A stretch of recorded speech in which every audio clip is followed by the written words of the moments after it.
দর্শক সবাইকে আমন্ত্রণ নিউজ 24 সকাল 7টা সংবাদ আপনাদের সঙ্গে আছি আমি তামিমুর রহমান তন্ময়। এতক্ষণ দেখছিলেন সংবাদ শিরোনাম, এবার যাচ্ছি পুরো সংবাদ। আর শুরুতেই মার্কিন নির্বাচন প্রসঙ্গ। প্রেসিডেন্ট হওয়ার দ্বার প্রান্তে আরো এক ধাপ এগিয়ে গেল জো বাইডেন। জর্জিয়ার পর এবার বাজিমাত করলেন পেনসিলভেনিয়াতেও। সেই সাথে দীর্ঘ সময় টিকে থাকা ব্যাটল গ্রাউন্ড রাজ্যগুলোতে স্বপ্নভঙ্গ হতে চলেছে ট্রাম্পের। রাজ্য দুটোতেই একটা সময় তিনি প্রতিদ্বন্দ্বী প্রার্থী জো বাইডেনের চেয়ে কয়েক লাখ ভোটে এগিয়েছিলেন। এদিকে একের পর এক রাজ্যে ভোট কারচুপির অভিযোগ তুলেছেন ট্রাম্প।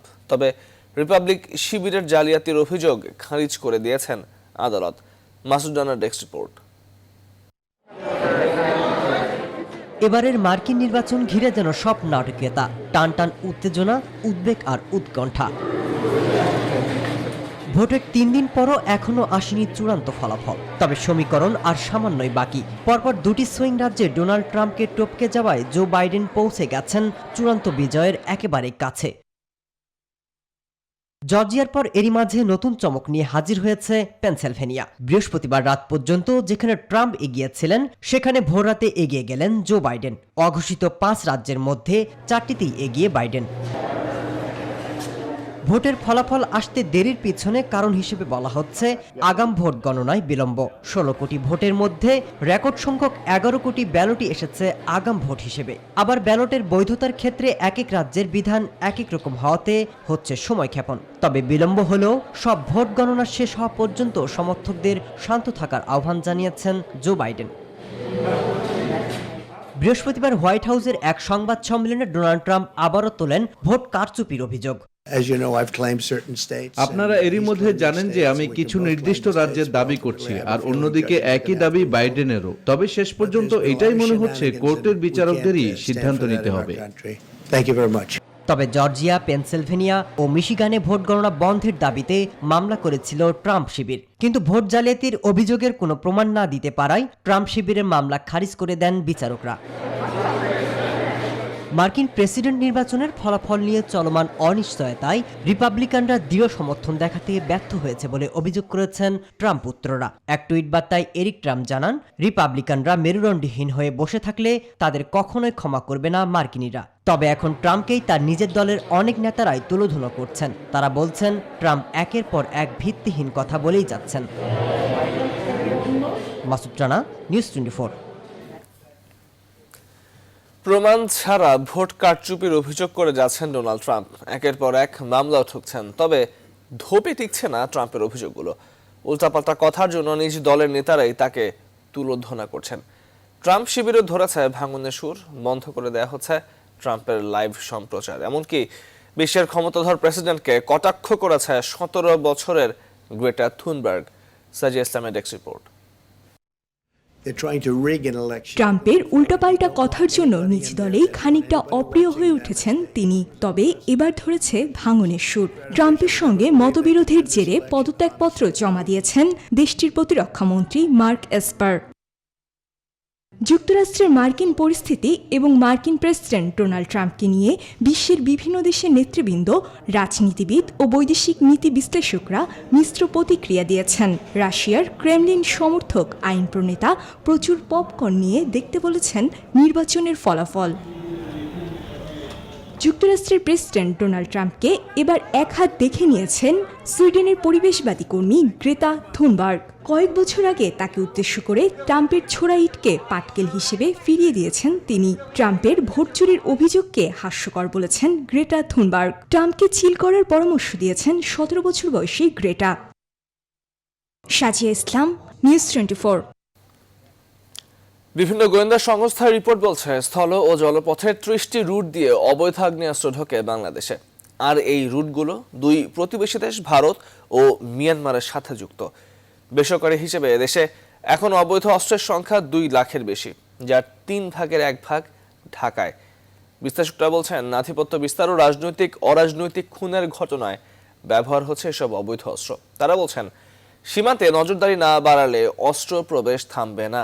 তবে আইন শৃঙ্খলা বাহিনীর দাবি অবৈধ অস্ত্র ব্যবহার আগের চেয়ে নিয়ন্ত্রণে। আশিকুর রহমান শ্রাবণের প্রতিবেদনে বিস্তারিত। তথ্য ও অনুসন্ধান বলছে বাংলাদেশে অবৈধ অস্ত্র আছে। মূলত রাজনৈতিক ও অরাজনৈতিক আধিপত্য বিস্তারে দুই ধরনের অস্ত্র ব্যবহার হয়। এক, স্থানীয়ভাবে তৈরি দেশীয় অস্ত্র।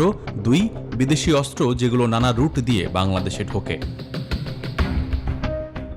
বাংলাদেশে অস্ত্র প্রবেশের অন্যতম রুটগুলো হল টেকনাফ, কক্সবাজার ও উখিয়া সীমান্ত। মূলত অস্ত্রগুলো মিয়ানমার থেকে এই পথে আসে। এছাড়া উত্তরবঙ্গের চাঁপাইনবাবগঞ্জ ও হিলি সীমান্ত এলাকা দিয়ে অস্ত্র চোরাচালানের তথ্য পাওয়া যায়।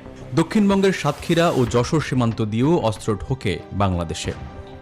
দুটা দেশ, একটা হচ্ছে ভারত আর একটা হচ্ছে মায়ানমার। এখান থেকে স্মল আর্মস অ্যান্ড এক্সপ্লোসিভ দুইটা আইটেম এখান থেকে বেশি আসে।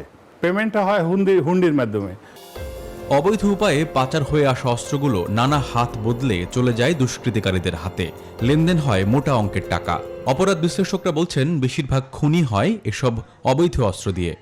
একটা রিসার্চে দেখা গেছে যে বাংলাদেশে প্রায় 2 লাখের মতো অবৈধ অস্ত্র রয়েছে, তার মধ্যে 1/3 হচ্ছে ঢাকায়। কারণ বিভিন্ন ভাড়াটে খুনিরা এই অস্ত্রগুলোকে, অবৈধ অস্ত্রগুলোকে ব্যবহার করে বিভিন্ন ধরনের অপরাধ করে থাকে, এবং যেহেতু এগুলো অবৈধ অস্ত্র, এগুলো ট্রেস করা সহজ না, সেই ক্ষেত্রে অপরাধীরা আইন থেকে আমি মনে করি পালিয়ে যেতে পারে। তবে আইন শৃঙ্খলা রক্ষা বাহিনীর দাবি, প্রশাসনের নজরদারিতে অবৈধ অস্ত্র ব্যবসা অনেকটাই নিয়ন্ত্রণে। কিছু আছে, আমরা দেখতে পাচ্ছি রিসেন্ট রিকভারি আছে বা মামলা হচ্ছে, কিন্তু আগের তুলনায় আমি মনে করি যে এখন we are in the better position. আগে থেকে প্রত্যেকের কাছ থেকে কিন্তু অস্ত্রগুলো রিকভারি হয়েছে, so that is the positive পোক। বিশ্লেষকরা বলছেন অবৈধ অস্ত্রের উৎসগুলো বন্ধ করতে না পারলে অনুকূল পরিবেশে আবারও সক্রিয় হয়ে উঠতে পারে উঠতি সন্ত্রাসীরা। মূলত অবৈধ অস্ত্র চাহিদা যোগানের নীতি মেনে চলে। রাজনৈতিক আধিপত্যবাদ, ক্ষমতা প্রদর্শনের নীতি আর গ্যাং কালচারের হাত ধরেই বাংলাদেশে অবৈধ অস্ত্র ব্যবহার হয়, যার নির্মূল হয়তো অসম্ভব, কিন্তু নিয়ন্ত্রণ সম্ভব। আশিকুর রহমান শ্রাবণ, নিউজ 24, ঢাকা। এবারে দেশে করোনা পরিস্থিতির খবর। দেশে করোনায় আরো 15 জনের মৃত্যু হয়েছে। এই নিয়ে প্রাণহানির সংখ্যা দাঁড়ালো 6036 জনে। গেল 24 ঘন্টায় নমুনা পরীক্ষা হয়েছে 13,521টি। এর মধ্যে শনাক্ত 1469 জন। এই নিয়ে মোট শনাক্ত 4,17,475 জন। নতুন করে সুস্থ হয়ে বাড়ি ফিরেছেন 1,439 জন। এ পর্যন্ত মোট সুস্থ 3,35,027 জন। এদিকে করোনার দ্বিতীয় ঢেউ শুরু হয়েছে বিশ্বের বিভিন্ন দেশে। শীতে বাংলাদেশেও দ্বিতীয় ঢেউ শুরুর আভাস দিয়েছেন বিশেষজ্ঞরা, কিন্তু স্বাস্থ্যবিধি রক্ষা ও মাস্ক ব্যবহারে এখনো উদাসীন অনেকেই। ক্ষতি কমাতে বাড়তি সতর্কতার কথা বলছেন বিশেষজ্ঞরা। তাদের মতে করোনার দ্বিতীয় ঢেউ মোকাবেলায় স্বাস্থ্যবিধি মেনে চলার কোনো বিকল্প নেই। বিশেষ করে সর্বস্তরে মাস্ক ব্যবহারে আরও জোর দিচ্ছেন তারা। সজল দাস জানাচ্ছেন বিস্তারিত। কারো মুখে আছে, কারো নেই। মাস্ক ব্যবহারে এখনও উদাসীন অনেকেই। সরকারের নানা নির্দেশনার পরও মাঠ পর্যায়ে এর বাস্তবায়ন সামান্যই। শীতে আবারও বাড়বে করোনা সংক্রমণ। বিশেষজ্ঞদের এমন আভাসের বাস্তবতা এরই মধ্যে বৈশ্বিক পর্যায়ে চোখে পড়তে শুরু করেছে। নতুন করে লকডাউনে গেছে অনেক দেশ। বাংলাদেশেও চলতি মাসের শুরুর দিন থেকে করোনা আক্রান্ত রোগীর সংখ্যা কিছুটা বেড়েছে, যা দিচ্ছে সতর্কবার্তা। বিশেষজ্ঞরা বলছেন করোনা সংক্রমণ রুখতে মাস্ক পরার কোনো বিকল্প নেই। কেউ কিছু মানছি না, কিন্তু আমরা এক্সপেক্ট করছি যে আমাদের হবে না করোনা, তাহলে হবে না করোনা, এগুলো মানতে হবে। এখানে ওখানে গেছে মাস্ক পরে গেলে কি অসুবিধা? বিয়ের মধ্যে গেলে এবং একটা বদ্ধ জায়গা যদি যায়, একটা অফিস আদালত বা গণপরিবহনে, অবশ্যই মাস্ক পরতে হবে এবং যথাসম্ভব শারীরিক দূরত্ব বজায় রাখতে হবে।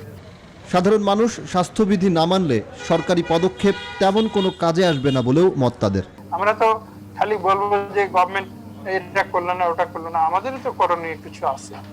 এখন যদি অফিস আদালতে ওনাদের এই নির্দেশনা না মানে, তাহলে ওনারা কি করবেন? প্রধানমন্ত্রী প্রত্যেক অফিসে যায় বলে আসবে, এটা কি সম্ভব? সেটা সম্ভব না। বিশ্বের জনগণের একটা বড় অংশ স্বাস্থ্যবিধি মেনে চলছেন, কিন্তু এটা এমন একটা সংক্রামক মহামারী, সবাই যদি আমরা মেনে না চলি, সংক্রমণটা যে কোনো সময় হুহু করে বেড়ে যেতে পারে। শীতের পর অথবা ভ্যাকসিন আবিষ্কার হলেই যে করোনা থেকে মুক্ত হবে গোটা বিশ্ব, এই ধারণাকেও ভুল বলছেন বিশেষজ্ঞরা। এজন্য স্বাস্থ্যবিধি সবসময় মেনে চলার পরামর্শ তাদের। সজল দাস, নিউজ 24, ঢাকা। করোনা ভাইরাসে গেল 24 ঘন্টায় বিশ্বজুড়ে আরও 6,19,000-এর বেশি মানুষ আক্রান্ত হয়েছে। একদিনের প্রাণ হারিয়েছে 9,052 জন। এ নিয়ে বিশ্বজুড়ে মোট সংক্রমণের সংখ্যা ছাড়িয়ে গেল 4,96,00,000। অন্যদিকে মোট প্রাণহানির সংখ্যা ছাড়ালো 12,47,000। মার্কিন প্রেসিডেন্ট নির্বাচনের মধ্যে ব্যাপকভাবে সংক্রমণ বেড়েছে যুক্তরাষ্ট্রে। একদিনে 1,29,000-এর বেশি আক্রান্ত ও 1,221 জনের প্রাণহানি ঘটেছে দেশটিতে। ভারত ও ব্রাজিলে যথাক্রমে 49,000-এর বেশি ও 18,000-এর বেশি আক্রান্তের ঘটনা ঘটেছে। এদিকে অক্সফোর্ডের অ্যাস্ট্রাজেনেকার ভ্যাকসিনটি আসছে জানুয়ারিতেই বাজারে পাওয়া যাবে বলে প্রত্যাশা করছেন প্রস্তুতকারকরা। বিশ্বজুড়ে এখন পর্যন্ত ভাইরাস থেকে সুস্থ হয়েছেন 3,52,00,000-এরও বেশি মানুষ।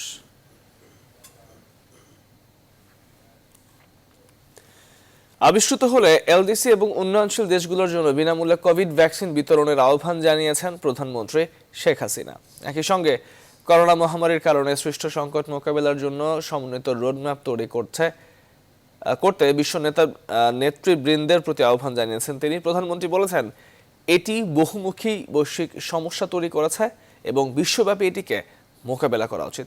দক্ষিণ ও দক্ষিণ পূর্ব দেশগুলোর অর্থনৈতিক জোট আসামের অর্থমন্ত্রীদের 14তম আন্তর্জাতিক সম্মেলনের উদ্বোধনকালের আগে ধারণা করা বক্তব্যে এই কথা বলেন প্রধানমন্ত্রী। Pandemic has created a multifaceted global problem and it should be addressed globally. We need a well-coordinated roadmap to face these crises. The advanced economies also must meet their unmet promises concerning duty-free and quota-free market access and technology support for developing countries. We are hoping that the world is going to get effective vaccines against COVID-19 soon. These vaccines must be made available for all countries, especially the LDCs and developing ones, at free of cost. সংবাদের report জানিয়েছি একটি বিরতি, সঙ্গেই থাকুন। বিরতির পর স্বাগত আর একবার আপনারা দেখছেন নিউজ 24 সকাল 7টার সংবাদ। ঢাকা 18 আসনের উপনির্বাচনে প্রচারণা এখন তুঙ্গে।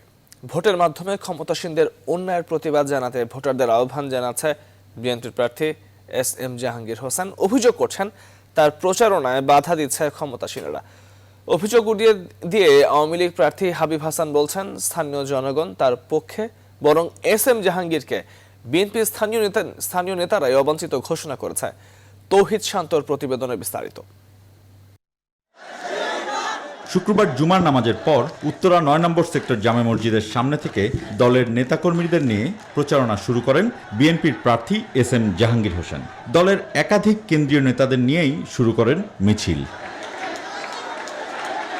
এর আগে অভিযোগ করেন, ধানের শীষের পক্ষে জনগণের উচ্ছ্বাসে ভয় পেয়ে বিএনপির প্রচারণা বানচালে প্রতিনিয়ত নানা ফন্দি আঁটছে আওয়ামী লীগ।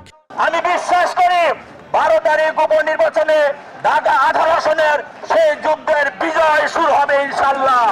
আপনারা ঢাকা মহানগরের সচেতন মানুষ, আপনারা তো নিজেই বুঝতে পারছেন যে দেশটাকে শেষ করে ফেলা হচ্ছে।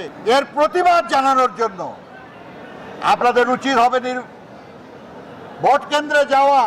আওয়ামী লীগ প্রার্থী হাবিব হাসান প্রচারণা শুরু করেন দক্ষিণ খান থেকে আশকোনা হজ ক্যাম্প এলাকা পর্যন্ত। মিছিল নিয়ে লিফলেট বিলি করতে করতে সংক্ষিপ্ত পথসভায় যোগ দেন আশকোনায়।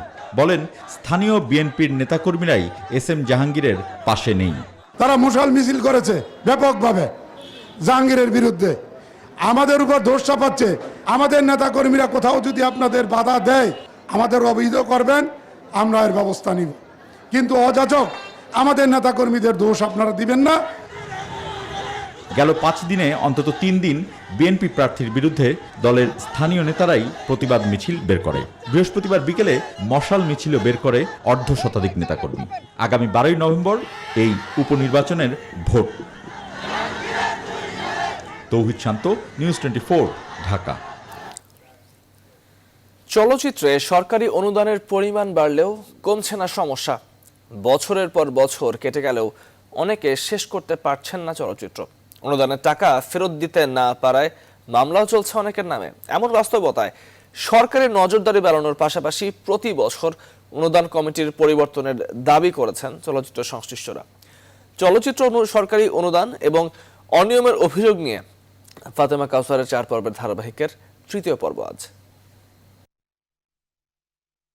চলচ্চিত্রের অনুদান নীতিমালায় বলা আছে, অনুদানের প্রথম চেক প্রাপ্তির 9 মাসের মধ্যে ছবির কাজ শেষ করতে হবে। তবে বিশেষ অবস্থায় অনুরোধ সাপেক্ষে পরিচালক ওই সময় বৃদ্ধি করতে পারেন। আর এই সুযোগকে কাজে লাগিয়ে অনেক নির্মাতা তা সিনেমা নির্মাণে পার করেন বছরের পর বছর।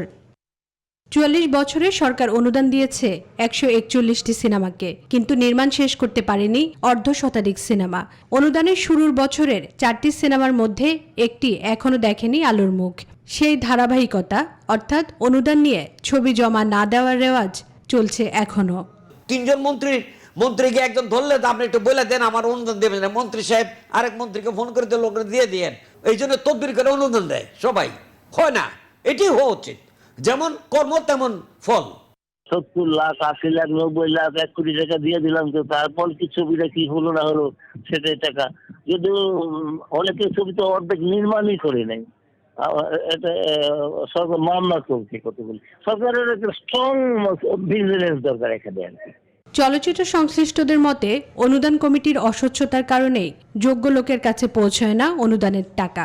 5-6 বছর ধরে একই মানুষজন একই এই কমিটিগুলোতে বারবার থাকছেন। যদি একই লোক বারবার কমিটিতে থাকে তাহলে অনেকে ধরেই নেন যে এই মানুষটার কাছে গিয়ে যদি আমরা তদবির করি, তাকে নানাভাবে প্রভাবিত করার চেষ্টা করি, তাহলে হয়তো অনুদান প্রদান পাওয়ার ক্ষেত্রে সুবিধা হবে।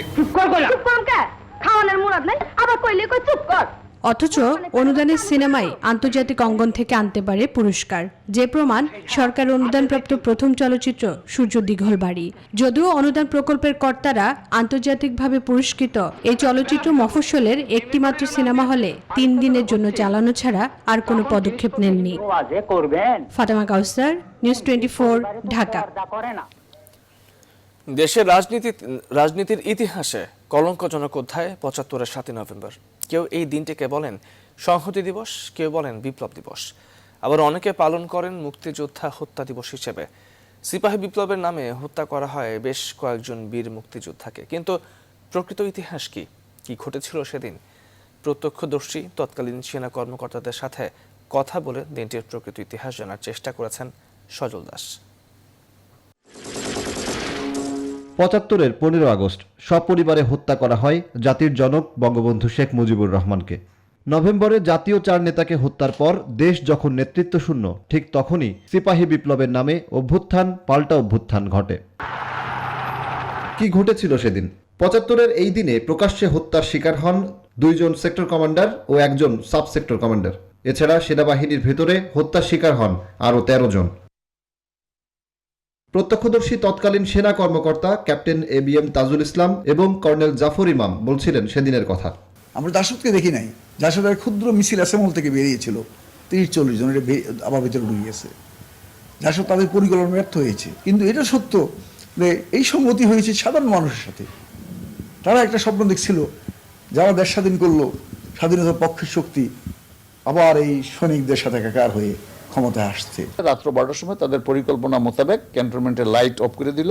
তারা এই সংঘবদ্ধ হইয়া বিভিন্ন জায়গায় যেখানে যেখানে অফিসাররা ছিল ওইখানে whatever the killing has been done, these are all by services, tank regiment, supply, engineers, এরা করেছে। বেঙ্গল রেজিমেন্টের কোনো ট্রুপস কোনো অফিসারকে হত্যা করতে যায়নি। তারা বলেন বঙ্গবন্ধুকে সপরিবারে হত্যার পর থেকেই সেনাবাহিনীতে যে বিশৃঙ্খলা তৈরি হয়েছিল তারই ফলশ্রুতি 7 নভেম্বর। বঙ্গবন্ধু মাত্র এসে দেশ শাসনভার দিলেন। হি নিডস টাইম। এই সমস্ত কিছু যুদ্ধ বিধ্বস্ত দেশ, টাকা নাই, পয়সা নাই, ব্যাংকের নাই, ব্যাংকিং সিস্টেম নাই, কোনো কিছুই ইন অর্ডার নাই, রাস্তাঘাট ভাঙ্গা, ব্রিজ ভাঙ্গা, সব কিছু একটা অ্যানামলি। সেই অবস্থায় দেশটাকে উনি হাতে নিয়ে যখন আস্তে আস্তে এটা ভালোর দিকে নিয়ে যাচ্ছে, তখন ওনাকে চ্যালেঞ্জ শুরু করে দিল, ওনার অথরিটিকে চ্যালেঞ্জ শুরু করলো, ওনার গুপ্ত হত্যা শুরু করলো। রাষ্ট্রের দায়িত্ব আছে কোনো দিবস, কোনো হটকারিতা পালন করতে বিরত থাকতে, আইন দরকার হলে আইন পাশ করা হোক। কারণ একটা আমি বলবো এদের সংহতি দিবস, তো সাধারণ মানুষ মনে করতো সেদিন আর্মিরা বিএনপির পক্ষে নেমেছিল, তো বিএনপি তো তখন ছিলই না।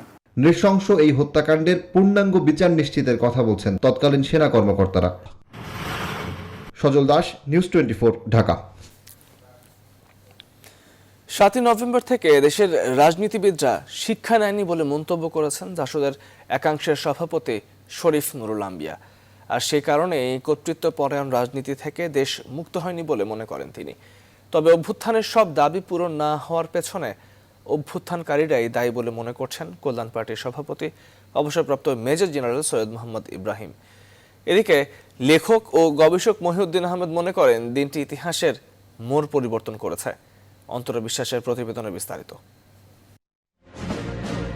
আওয়ামী লীগ, বিএনপি ও জাসদ রাজনীতির ময়দানে ৭৫-এর ৭ই নভেম্বর এই তিন দলের কাছে তিন রকম।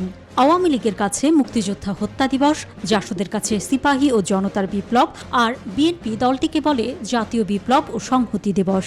সব রাজনৈতিক দলের অধিকার, রাজবন্দীদের মুক্তি, 6 মাসের মধ্যে নির্বাচন ছিল জাসদের তখনকার দাবি। কিন্তু তাদের অভ্যুত্থান সফল হয়নি বলে মনে করেন জাসদের একাংশের সভাপতি শরীফ নুরুল আম্বিয়া। জাসদ এটা জানে সঙ্গত মনে করছিল কর্নেল তাহেরের নেতৃত্বে সেটা তারা করেছিল, ওই সময়ের জন্য এটা প্রয়োজন ছিল, কিন্তু সেটা অনেকগুলো কারণে সেটা সফল হয় নাই। 7 নভেম্বর সফল হলে বাংলাদেশের রাজনীতির অন্যরকম। এখনো বাংলাদেশের মানুষ একটা কর্তৃত্বপরায়ণ রাজনীতির অধীনে তারা রয়েছে, সেখানে মানুষ এখনো মুক্ত না। তবে নিজেদের সব চাওয়া পূরণ না হওয়ার পেছনে অভ্যুত্থানকারী সংগঠনগুলোই দায়ী বলে মনে করেন সে সময় ঢাকা সেনানিবাসে কর্মরত মেজর সৈয়দ মোহাম্মদ ইব্রাহিম। আসলে দায়টা যারা সংগঠন করেছিলেন তাদেরই, কারণ জাসদপন্থী গোপনীয়ভাবে সংগঠিত বিপ্লবী সৈনিক সংস্থা, তাদের কর্মকাণ্ডটি অসম্পূর্ণ ছিল, তাদের নেতৃত্ব অপরিপক্ক ছিল। সাধারণ সৈনিকগণ তৎকালীন সেনাবাহিনী প্রধান জিয়াউর রহমানকে মুক্ত করে নতুন সমাজের কল্পনা করেছিলেন, সেনাবাহিনীর মধ্যে অনেক কিছু কল্পনা করেছিলেন, সেই সবগুলো পরিপূর্ণভাবে অর্জিত হয় নাই। এদিকে 7ই নভেম্বরের কারণে ৭৫-এ দেশ দীর্ঘমেয়াদী সেনা শাসনে প্রবেশ করে বলে মনে করেন লেখক ও গবেষক মহিউদ্দিন আহমদ। দীর্ঘমেয়াদী সামরিক বা সেনা শাসনে বাংলাদেশ ঢুকে গেল। সশস্ত্র বাহিনী একটা বড় শক্তি হিসাবে রাজনীতির মঞ্চে আবির্ভূত হয়েছে, যেটি 7ই নভেম্বরের আগে ছিল না তেমন। তো সুতরাং আমরা বলবো যে এখন রাজনৈতিক ক্ষমতার অনেক প্রতিদ্বন্দ্বী আছে, অনেক গ্রুপ আছে, তাদের মধ্যে সেনাবাহিনীও একটি গ্রুপ, এবং এটিকে আর কেউ উপেক্ষা করতে পারছে। এছাড়াও তিনি মনে করেন 7ই নভেম্বরের আগের আর পরের রাজনীতি অনেক আলাদা। অন্তরা বিশ্বাস, নিউজ 24, ঢাকা। সংবাদের পর্যায়ে নিচ্ছে আরো একটি বিরতি, সঙ্গে থাকুন। বিরতির পর স্বাগত আর একবার আপনারা দেখছেন নিউজ 24 সংবাদ। খুলনা মেডিকেল কলেজ ও হাসপাতালের ফরেনসিক মেডিসিন বিভাগে চিকিৎসক সংকট চরম আকার ধারণ করেছে। চিকিৎসকদের 6টি পদের সবগুলোই বর্তমানে শূন্য। এতে ব্যাহত হচ্ছে ধর্ষণ ও নির্যাতনের শিকার নারীদের চিকিৎসার স্থান ওয়ান স্টপ ক্রাইসিস সেন্টারের কার্যক্রম, এমনকি বাধাগ্রস্ত হচ্ছে ময়নাতদন্ত। তবে এই সমস্যার সমাধানের আশ্বাস দিয়েছে কর্তৃপক্ষ। শামসুজ্জামান শাহিনের তথ্যচিত্রে টেক্সট রিপোর্ট। খুলনা মেডিকেল কলেজের ফরেনসিক বিভাগের অধ্যাপক, সহকারী অধ্যাপক ও প্রভাষকের সবগুলো পদই শূন্য। 2011 সালে অধ্যাপক শাহ মোহাম্মদ শাহজাহান আলীর অবসরের পর 9 বছর ধরে ফরেনসিকের অধ্যাপকের পদ শূন্য রয়েছে। উচ্চশিক্ষা ও বদলিজনিত কারণে 3 জন প্রভাষকও কর্মস্থল ছেড়েছেন।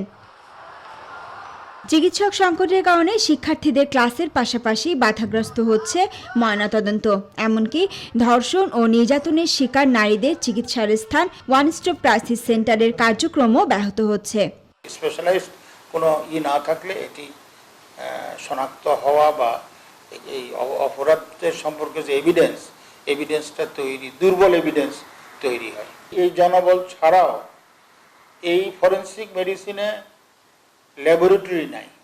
এই সংকট নিরসনে এরই মধ্যে উদ্যোগ নেওয়া হয়েছে বলে জানালেন সংশ্লিষ্টরা। একজন লেকচারারের পোস্টিং হয়েছে আমার এখানে, আমি সে কাগজটা অনলাইন থেকে ডাউনলোড করে নিয়েছি এবং অন্য 2টো পদও পূরণ হয়ে যাবে। অপরাধ বিশেষজ্ঞদের মতে সময় মতো খুন ধর্ষণের আলামত সংগ্রহ না করা এবং সঠিক ফরেনসিক প্রতিবেদন তৈরি না হলে ন্যায় বিচার থেকে বঞ্চিত হবে ভুক্তভোগীরা। যথাসময় যে আলামত সংগৃহীত না হয় এবং তার উপর যদি যথাযথ প্রতিবেদন তৈরি না হয় তাহলে তো কোর্ট সেটাকে সঠিক ফলাফল পাওয়া থেকে বঞ্চিত হবে এবং ওই ব্যক্তিও বঞ্চিত হবে। সেক্ষেত্রে যথোপযুক্ত ব্যক্তি এবং যথাযথ এবং যথেষ্ট ব্যক্তির দ্বারা এইখানে তাদেরকে ঘাটতিটা পূরণ করা অবশ্যই দরকার। সময় মতো ফরেনসিক প্রতিবেদন দিতে না পারায় 50টিরও বেশি মামলার বিচার কার্যক্রম স্থগিত রয়েছে। Desk report, news 24। আমন মৌসুমে কৃষকদের কাছ থেকে ধান ও চাল কেনার সিদ্ধান্ত নিয়েছে সরকার। কৃষকরা জানান, সরকার ধানের দর 26 টাকা নির্ধারণ করলে তা বাজার দরের চেয়েও কম। এতে লোকসান গুনতে হবে তাদের, তাই ধানের দাম বৃদ্ধির দাবি জানিয়েছেন তারা। আবার 37 টাকা কেজি দরে সিদ্ধ চাল ও 36 টাকা কেজি দরে আতপ চাল বিক্রি করতে নারাজ মিলাররাও। ফখরুল হাসান পলাশের তথ্যচিত্রে ডেস্ক রিপোর্ট। চলতি আমন মৌসুমে সরকার সরাসরি কৃষকদের কাছ থেকে প্রতি কেজি 26 টাকা দরে ধান, মিল মালিকদের কাছে প্রতি কেজি 37 টাকা সিদ্ধ চাল এবং প্রতি কেজি 36 টাকা দরে আতপ চাল ক্রয়ের সিদ্ধান্ত নিয়েছে। তবে বোরো মৌসুমের তুলনায় এবার আমন মৌসুমে ধানের দাম না বাড়ালেও চালের দাম প্রতি কেজি 1 টাকা বাড়িয়েছে সরকার। তবে তাতেও খুশি নয় কৃষকরা। কৃষকরা জানান, বর্তমানে বাজারে প্রতি কেজি ধান 28 টাকা দরে বিক্রি করছেন তারা। আগামীতে ধানের দর আরও বাড়বে। এই অবস্থায় সরকারের কাছে 26 টাকা দরে ধান বিক্রি করলে লোকসান গুনতে হবে তাদের। ক্যারিং কস্ট বেশি এবং ঝামেলা করতে হয়। আর আমরা বাইরে বিক্রি করলে ওই ধান 2100 2150 টাকা পাই, তাহলে কেমনে সরকার ধান দিব? যদি 28 টাকা হয়তো তাও অবশ্য হয়তো 2200 2250 2300 টাকার মতো পড়তো, তাহলে হয়তো দিত। চাষিরা তো এখন অনেক খরচ বেশি। তবে সরকারের বেঁধে দেওয়া চালের দরে অসন্তোষ প্রকাশ করেছেন মিলাররা। এবার ধানের ফলন ভালো হওয়ার কারণে নতুন ধানটা যখন উঠবে তখন ধানের বাজারটা ফল করার সম্ভাবনা। আগামী 7 নভেম্বর থেকে আমন ধান আর 15 নভেম্বর চাল সংগ্রহ কার্যক্রম শুরু হবে। Desk report, news 24। ব্রাহ্মণবাড়িয়ার কসবায় ট্রাক, প্রাইভেট কার ও অটোরিকশা ত্রিমুখী সংঘর্ষে একই পরিবারের নারী, শিশুসহ 4 জন নিহত ও 4 জন আহত হয়েছেন। শুক্রবার দুপুরে কসবা উপজেলার কুটি চৌমোহনী থেকে খুরশেদ মিয়ার পরিবারের সদস্যরা অটোরিকশা নিয়ে ব্রাহ্মণবাড়িয়া যাচ্ছিলেন। উপজেলার সৈয়দাবাদ এলাকায় পৌঁছালে কুমিল্লাগামী ট্রাকের সাথে অটোরিকশা ও প্রাইভেট কারের মুখোমুখি সংঘর্ষ হয়। এতে ঘটনাস্থলে নাবালক মিয়া, তার স্ত্রী আয়েশা খাতুন ও নাতনি নাদিয়া বেগম মারা যায়। গুরুতর আহত 4 জনকে ব্রাহ্মণবাড়িয়া জেনারেল হাসপাতালে ভর্তি করা হলে সন্ধ্যায় ছোট ভাইয়ের স্ত্রী ফাতেমা বেগম মারা যান।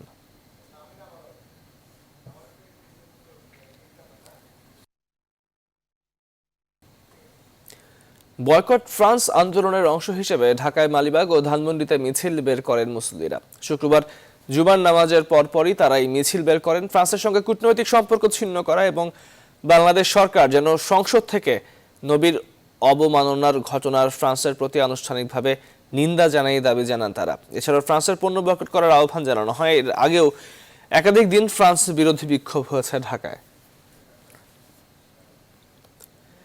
বিপন্ন প্রজাতির পাখি শিকার ও বিক্রির অপরাধে আশুলিয়া থেকে 4 জনকে আটক করে 1 বছর করে কারাদণ্ড দিয়েছেন র্যাবের ভ্রাম্যমাণ আদালত। অভিযানে উদ্ধার হওয়া বিভিন্ন প্রজাতির 710টি পাখি ঢাকা বিশ্ববিদ্যালয়ের কার্জন হলে অবমুক্ত করা হয়েছে। মৌ খন্দকার জানাচ্ছেন বিস্তারিত। উপকূল সহ দেশের বিভিন্ন স্থান থেকে অবৈধভাবে ধরা হয় নানা প্রজাতির পাখি। এরপর খাঁচাবন্দি করে এসব পাখি এনে জড়ো করা হয় সাভারের আশুলিয়ায়। সুযোগ বুঝে রাজধানীতে এনে শৌখিন ক্রেতাদের কাছে উচ্চ মূল্যে এসব পাখি বিক্রি করাই ছিল শিকারীদের উদ্দেশ্য। তবে র্যাবের অভিযানে অবৈধ পাখি শিকারীদের এই পরিকল্পনা ভেস্তে গেছে। বন বিভাগের বন্যপ্রাণী অপরাধ দমন ইউনিটের সহযোগিতায় উদ্ধার করা হয় টিয়া, ঘুঘু ও মুনিয়া মিলিয়ে 710টি পাখি। উদ্ধারের পর পাখিগুলোকে শুক্রবার ঢাকা বিশ্ববিদ্যালয়ের কার্জন হলে এনে খাঁচা থেকে অবমুক্ত করা হয়। বন্যপ্রাণী সংরক্ষণ আইন 2012 অনুযায়ী দেশীয় বিপন্ন প্রজাতির পাখি ক্রয়, বিক্রয়, সংরক্ষণ ও শিকার করা সম্পূর্ণভাবে নিষিদ্ধ। দেশীয় যত পাখি আছে সবগুলো আইনের আওতায় নিয়ে আসা হয়েছে এবং এখানে আমাদের দেশে যে অতিথি পাখি আসে বা দেশীয় যে পাখি আছে এগুলো কোনটাই খাওয়া যাবে না। এই ঘটনায় আটক 4 জনকে 1 বছরের কারাদণ্ড দিয়েছেন র্যাবের ভ্রাম্যমাণ আদালত। বন বিভাগের পাশাপাশি আমাদের র্যাবের সার্বক্ষণিক গোয়েন্দা নজর অব্যাহত আছে যে অনলাইনের মাধ্যমে তারা কেউ ইলিগেল কোনো ব্যবসা করছে কিনা, বিশেষ করে যারা দেশের বা সরকার বিরোধী বা রাষ্ট্রবিরোধী বা পরিবেশের বিরোধী কোনো ধরনের অপরাধ করছে কিনা সেগুলো কিন্তু নজরে অব্যাহত আছে। সুতরাং যারা করছে বা করার চেষ্টা করবে তাদের প্রত্যেকে কিন্তু আইনের আওতায় নিয়ে আসবো। সেটা পাখি প্রকৃতির বড় সম্পদ। কেউ প্রকৃতির ভারসাম্য নষ্টের চেষ্টা করলে তাদের বিরুদ্ধে আইনি ব্যবস্থা নেওয়ার কথাও জানান নির্বাহী ম্যাজিস্ট্রেট সারোয়ার আলম। মৌ খন্দকার, নিউজ 24, ঢাকা। সংবাদের রিপোর্ট জানিয়েছে আরও একটি বিরতি, সঙ্গেই থাকুন। বিরতির পর স্বাগত আর একবার, আপনারা দেখছেন নিউজ 24 সংবাদ। এবারে ফ্রেশ সিকিউরিটি ইসলামী ব্যাংক অর্থ বাণিজ্যের সংবাদ। রাজধানীর কাঁচা বাজারগুলোয় আলুর সরবরাহ বৃদ্ধি পাওয়ায় দাম কমেছে। বিক্রি হচ্ছে সরকারের বেঁধে দেওয়া দামই। সব ধরনের চালও কেজি প্রতি কমেছে 1 থেকে 2 টাকা। মাছ ও মাংসের বাজার অপরিবর্তিত, তবে শাকসবজির দাম এখনো চড়া। বাজার ঘুরে আরও জানাচ্ছেন সৈয়দ রায়হান। রাজধানীর বাজারগুলোতে উঠতে শুরু করেছে শীতের সবজি, তবে দাম কিছুটা অস্বাভাবিক হওয়ায় তা মধ্যবিত্তের ক্রয় ক্ষমতার বাইরে বলছেন ক্রেতারা। গাজর নিয়ে আসলাম ওখান থেকে 80 টাকা করে কেজি, এখানে আসলে 120 টাকা কেজি। সবজি বাজার বলে সকল দ্রব্যাদি একটু দাম বেশি, খুব কঠিন হচ্ছে মধ্যবিত্ত ফ্যামিলির লোকজন চলা। নতুন মৌসুমের সবজি হওয়ায় দাম কিছুটা বেশি জানালেন বিক্রেতারা। সবজির দাম জায়গাতেই বেশি, জায়গানে মোকাম সেখানেই বেশি। আমরা কিভাবে সিন্ডিকেট করবো বলেন, আমরা কয় টাকা লাভ করি? গত সপ্তাহের তুলনায় আলুর দামও এখন অনেকটাই নিয়ন্ত্রণে। 200 টাকায় 5 কেজি। আড়তদার যারা আছে সবাই 30 টাকা দিই পাইকারি বেচা কিনা করতে আছে, আর আড়তদার থেকে যারা কিনা বিক্রি করতে আছে আশেপাশে তারা 35 টাকা খুচরা বেচতে আছে। কেজি প্রতি দাম কমেছে সব ধরনের চালের। 50 টাকা কেজি পড়তো, আর পড়তো হলো 2400 টাকা। আটা চালও 1 টাকা করে কমছে, প্রতি বস্তা 50 টাকা। স্বর্ণা চালটাও 1 টাকা করে কমছে গত সপ্তাহে। মাছ ও মাংস বিক্রি হচ্ছে পূর্বের দামেই। মাছের দাম কমই আছে আলহামদুলিল্লাহ। গত সপ্তাহে যেরকম ছিল এখনো সেরকমই আছে, বাড়ে নাই। সৈয়দ রায়হান, নিউজ 24, ঢাকা। শেষ করছি এখনকার সংবাদ। সঙ্গে থাকবার জন্য এতক্ষণ ধন্যবাদ সবাইকে।